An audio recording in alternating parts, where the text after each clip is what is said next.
เดี๋ยววันนี้ไซส์15 ไปเที่ยวโตเกียวไป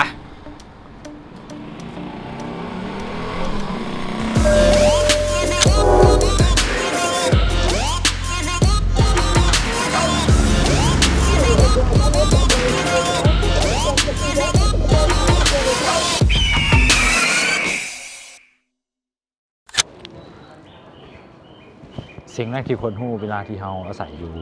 ญี่ปุ่นหรือว่าอยู่โตเกียวหรืออยู่ไสก็ตามที่อยู่ในญี่ปุ่นเนาะแมนเราต้องเดินทางด้วยรถไฟเพราะว่าอย่างมันประหยัดและกระถึกเนาะและการโดยการเดินทางด้วยรถไฟแมนเขาจะใช้บัตรซูอิก้าเนาะบัตรซูอิก้าเนี่ยก็สามารถใช้จ่ายได้หลายอย่างเพราะจะเป็นแบบพวกของการเดินทางอาหารการกินทุกอย่างก็สามารถใช้จ่ายได้เนาะการมีข้อดีเนาะและซ้ายก็เลยท่ารถไฟอยู่ณตอนนี้ในการเดินทางของซ้ายนี่ซ้ายอาจจะใช้เวลาอยู่ประมาณสัก50 นาทีเพื่อที่จะไปฮอดค่อนข้างที่จะเดินพอสมควร เจอกันที่โตเกียว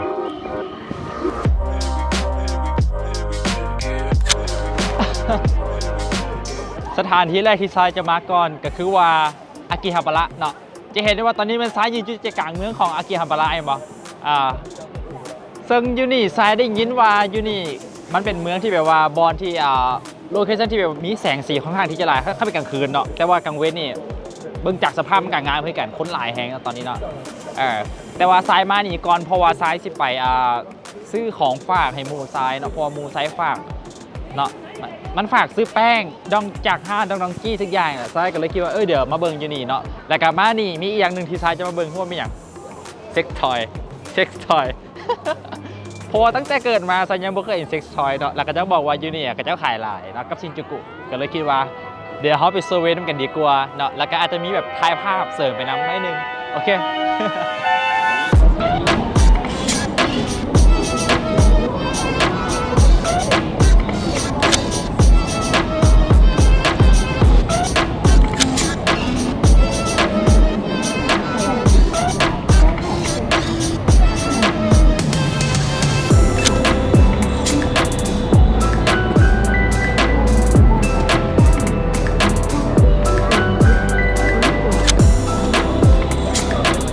เป็นการรอคอยที่แบบว่าโคตรโดนเลยเมื่อกี้นี่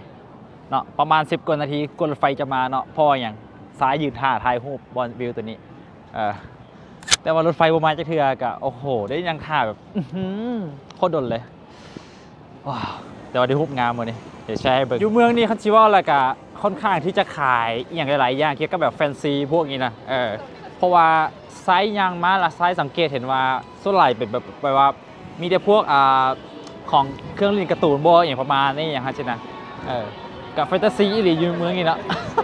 แบบค่อนข้างที่จะมีหลายรสชาติหลายอรรถรสเนาะของเล็กน้อยอย่างกระเต็มอยู่นี่เห็นป่ะอันนี้ก็เป็นแบบพวกขาย DVD ทอยทุกอย่างพวกนี้เนาะแต่ว่าเด้อันนี้มันห้างดีไซน์ใช่ไหมดองกิมอเห็นป่ะ Can you see นั่นแหละกระบอกนี่บอดีไซน์จะมาเนาะดองกี้สัญลักษณ์ของดองกี้เป็นตัวเป็ดน้อย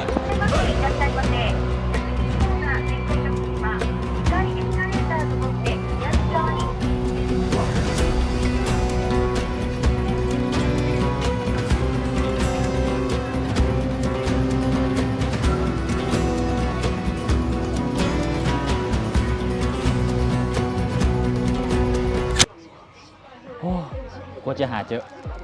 บ่เคยคิดว่าการซอกเครื่องสำอางของผู้หญิงที่ยากกว่านี้ นั่นแหละมูใช้ฝากซื้อกันนี่แหละมันคือแป้งอัดเนาะ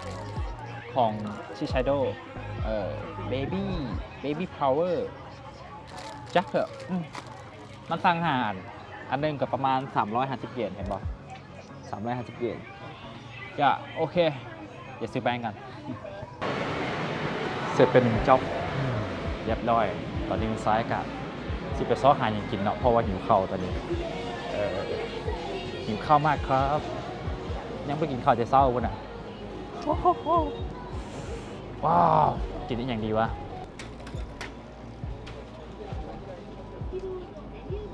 เห็นละห้างที่ชายจะมากินห้างนี่แหละเนาะมันราคามันอาจจะแพงกว่าบอลที่ไซเคยกินมาเพราะว่าแถวบอลไซยูเป็นราคามาสตาร์ทแค่480 เยนเนาะแต่ว่าจากที่ไซเบิร์กนะมันอาจจะคนละสาขามันไม่แมนชุกิยะแต่กับเป็นแซ่บอยู่เพราะว่าไซมากินเมนูนี่อันนี้คือเมนูที่ไซมากินนี่แหละ แต่ว่าเมนูที่ใช้กินราคาแถวบอนไซต์กินเป็นราคา480 เยนแต่อยู่นี่780 เยนก็ค่อนข้างที่จะแพงก็มันก็มีแบบราคาเป็นเซตหลายอย่างเราก็เลือกเอาโอเคเดี๋ยวไปเจอกันอยู่ข้างใน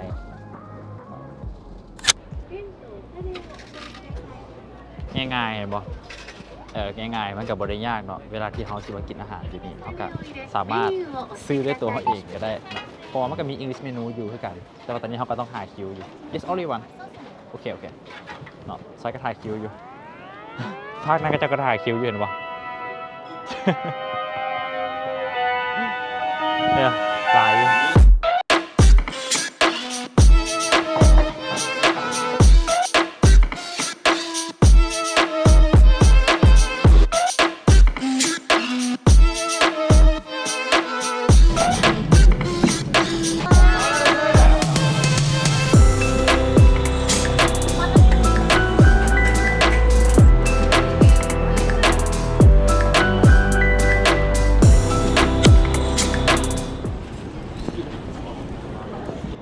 ตอนนี้เป็นซ้ายอยู่ที่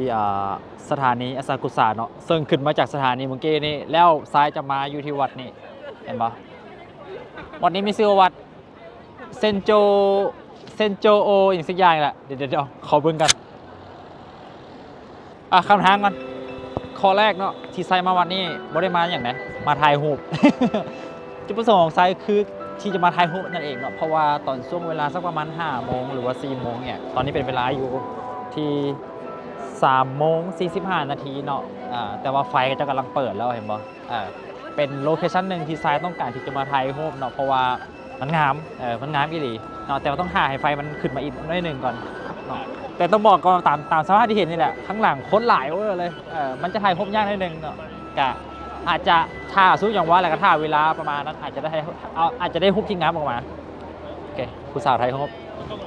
เป็นผู้สาวไทยรูป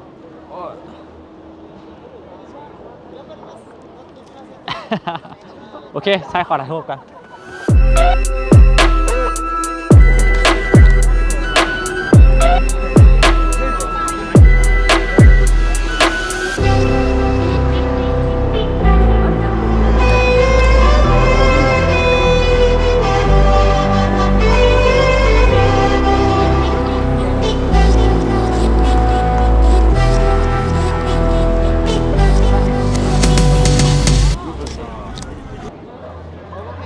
ก็อยากจะบอกว่าเป็นการถ่ายรูป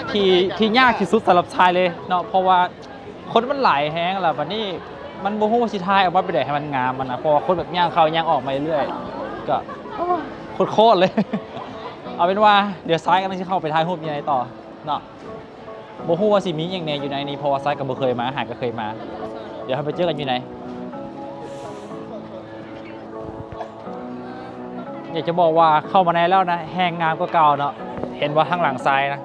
อันนั้นก็งามบอลนี่ก็แห้งงามแล้วอยู่บอลนี่เห็นบ่มิดตึกโต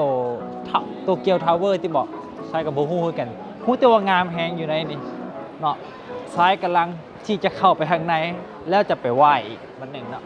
เขามืด โอ้โหว้าว Amazing เลยบอลนี่สุดยอดดูน้ำกันอลังการว้าวผู้สาวญี่ปุ่นแห้งอลังการโอ้ my god เฮ้ยงามเว้ยงามโคตรเลยบอลนี่กำลังคิดอยู่ว่าสิถ่ายรูปจะออกมาดีเนาะมันจริงที่แบบว่าจริงๆตอนนี้แต่ว่างามแพงเดี๋ยวเจอกันพอไฟกำลังขึ้นมาเห็นบ่เวลาที่เปิดไฟขึ้นมาแล้วไซส์เกียร์ว่าหูมันแหงจะออกมามีมิติหลายกว่าเก่าแล้วให้อารมณ์กับภาพหลายกว่าเก่าอีกเนาะว้าวเดี๋ยวเจอกัน และไซส์ที่ไทยบีโลให้เบิ่งบีโลซินิเมติกให้เบิ่งเนาะจะหน่อยแต่ว่าไซส์ขอถ่ายรูปกัน บอลที่ข้างหลังซ้ายนี่เห็นบ่เจ้ากาพากันแบบว่าเอาควันมาห่มหน้าห่มตัวตัวเองอยู่นะเพราะว่ายูนิคเป็นความเชื่อของเพิ่นยูนี่เนาะที่แบบว่าเอาควันมาห่มสินะอาจจะแล้วก็อธิษฐานว่าขอพรให้เฮาอยู่สุขสนุกสุขสบายอย่างว่ากันไปเนาะก็แล้วแต่ความเชื่อของเพิ่นแต่ว่ายูนี่ก็เป็นความศักดิ์สิทธิ์ของวัดของเพิ่นเนาะก็ค่อนข้างที่จะ Amazing อีกอีหลี ฟังนั่นก็มีน้ำพุอีกคือกันเนาะเห็นว่าน้ำพุไป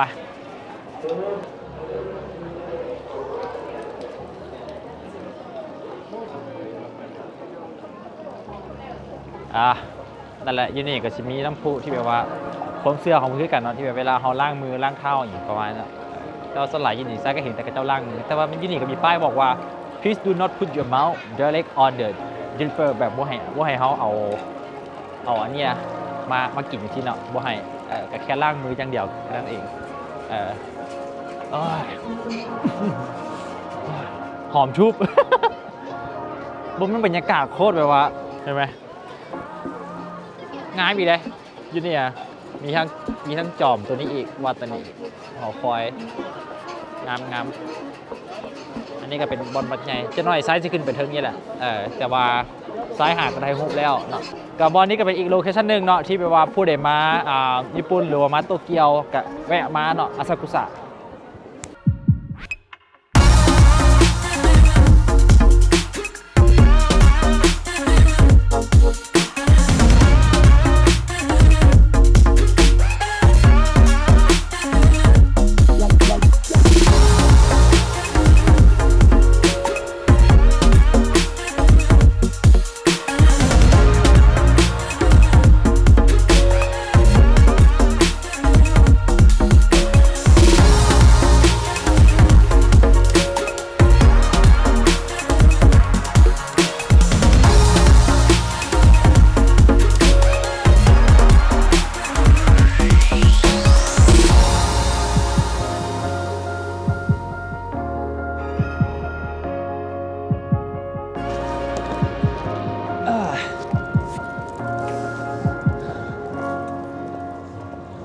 5 โมง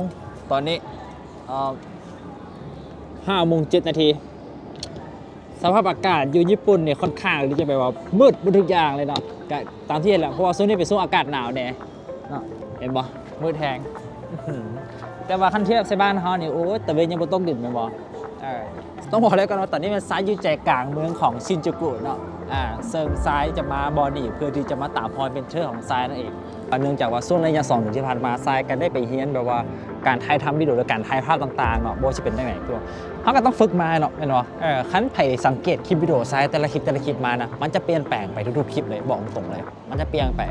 ว่าจะเป็นเรื่องของเสียงซาวด์ดีไซน์กับเรื่องของเสียงเอฟเฟกต์ต่างๆเรื่องของเสียงเพลงต่างๆอย่างนี้นะแล้วก็ด้วยเทคนิคของการเปลี่ยนซีนเทคนิคของการถ่ายภาพถ่ายวิดีโออีกประมาณนี้มันก็จะเปลี่ยนไปทุกอย่างเนาะก็นี่แหละคือจุดประสงค์ที่ซ้ายจะมานี่เพราะว่าซ้ายจะมาตามพอยต์เมนเทอร์ของซ้ายเนาะ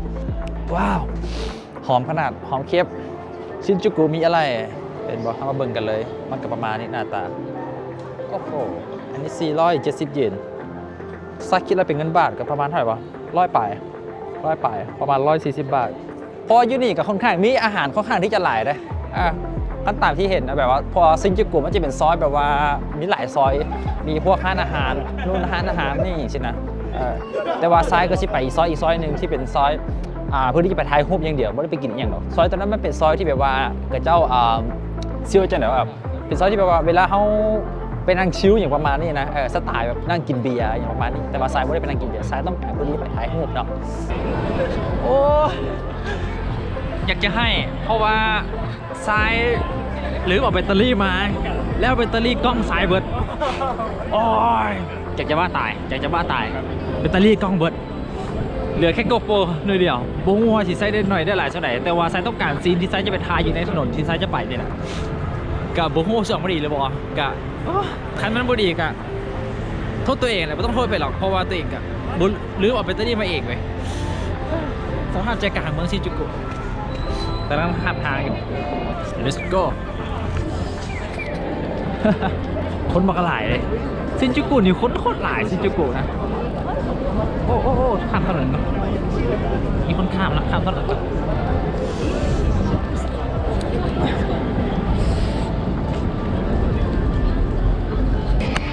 แต่ในที่สุดไซกันมาห่อแล้วเนาะเห็นมอซี่ไปหน่อยอ่านก่อนโอโมอิเดะโยโกโอประมาณนี้แหละโบหัวอาทิตย์นี่แหละมันจะมี2 ซอยหลักๆที่ว่าซ้ายจะต้องเข้าไปถ่ายรูปยังไงถ่ายวิดีโอเนาะกะโบโฮโมชองพอดีหรือบอเพราะว่าตอนนี้เป็นกล้องโกโปรเนาะใส่บริษัทกล้องซูนี่ของชายถ่ายกะหวังว่าอาจจะออกมาดีแล้วกันเนาะเพราะว่าหักบู๊กันได้เพราะว่าทางในแสงมันน้อยนะแล้วโกโปรมันเป็นกล้องที่แบบแพร่แสงไฟหน่อยนะ เห็นปะอยู่ไหนกระจะทายหัวค่อนข้างที่จะงามอ๋อไปยังไงเดี๋ยวเจอกันฟุตเทจที่แบบว่าสายตั้งใจที่จะมาเก็บงานนี้โดยเฉพาะอ๋อโอเคพร้อมหรือยัง1 2พร้อมแล้วกับไป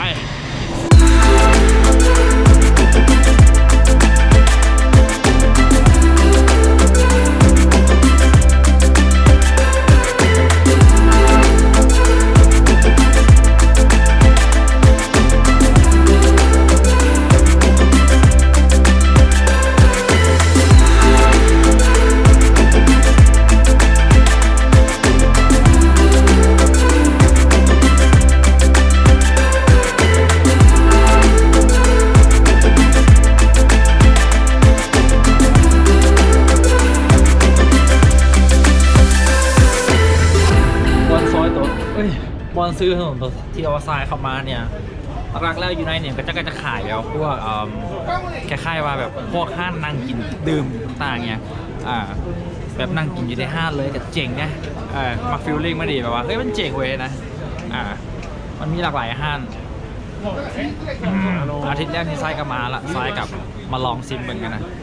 ก็โอเคพอกินอยู่มันมีเบียร์ยินดีแซ่บว่าเป็นอย่างดอกแต่ว่าท้ายรูปยินดีโคตรงามมันได้ฟีลลิ่งแบบแนวอารมณ์แบบอารมณ์อีแบบซีนิเมติกอย่างประมาณนี้แหละได้อารมณ์นะเวลาที่เราถ่ายรูปออกมาแต่ว่าเสียดายวันนี้โอ้โหอยากให้ตัวเองเลยลืมเอาแบตเตอรี่มาสั่งไปไว้2 ก้อนเมื่อวานนี่แต่ว่าเข้ามาลืมมันเบิ้ลละเซ็งเลย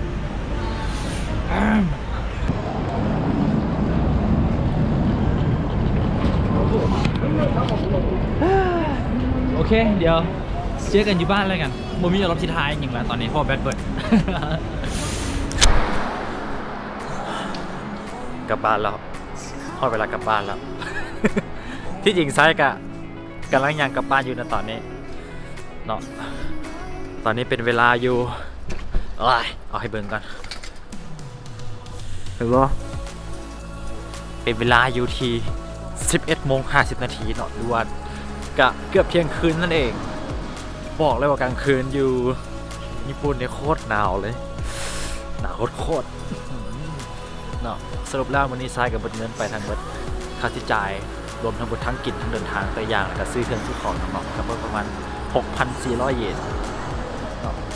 6,400 เยนที่ว่าเบิดเงินไปกับวันนี้กะคันทักแค่เฉพาะการเดินทางก็ต้องจะประมาณแค่ 2,000 2,500 2,800ประมาณเกือบบ่หลายเนาะหนาวสภาพบรรยากาศเมืองที่ซายูนตอนนี้เป็นชื่อว่าเมืองชิบะเนาะชื่อว่าเมืองชิบะแต่ว่าบอลที่ซายูนี่นั่นเป็นสถานีอินาเกะสเตชันเสริมสายกันยางกับอพาร์ตเมนต์อยู่ในตอนนี้หนาวผมพูดชิว่าอย่างนี่ได้สิบอกว่ากุดไนท์เนาะกุดไนท์แล้วเจอกันคลิปวิดีโอหน้าโอเค see you bye